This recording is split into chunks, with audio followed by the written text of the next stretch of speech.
আমার উত্থাপনীয় বিষয় হচ্ছে দেশের বর্তমান জ্বালানি সংকট নিরসনে এবং জনদুর্ভোগ লাঘবে সরকার অবিলম্বে কার্যকর ও দৃশ্যমান পদক্ষেপ গ্রহণ করুন।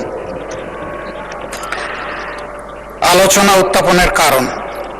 বর্তমানে সারা দেশে জ্বালানি সংকট তীব্র আকার ধারণ করেছে।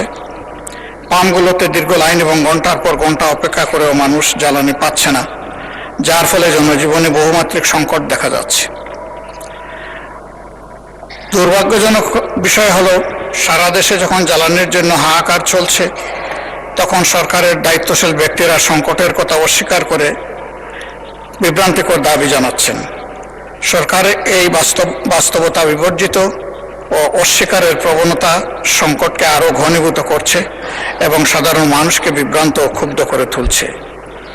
তাই বর্তমান সংকটের প্রকৃত তথ্য প্রকাশপূর্বক এবং সংকট নিরসনে সরকারের স্বচ্ছতা নিশ্চিত করা এবং দ্রুত সমাধান অতি জরুরি। মাননীয় স্পিকার, এ বিষয়টা আসলেই বাংলাদেশের একক বিষয় নয়। এ বিষয়টা আমরা আগেও বলেছি, একটা গ্লোবাল ম্যাটার।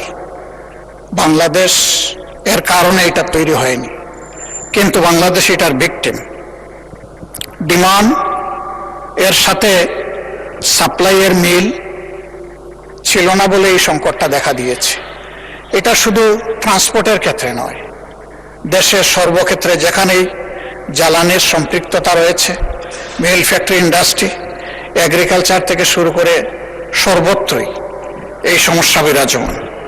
তাই বিষয়টি আলোচনার সবিশেষ দাবি রাখে। আমি আমার নোটিশ উত্থাপন করে আপাতত এখানে আমি বিদায় নিচ্ছি। পরে বাকি অংশ আমি শেষে বলবো ইনশাআল্লাহ। বাকিরা সুযোগ নেবেন। ধন্যবাদ আপনাকে।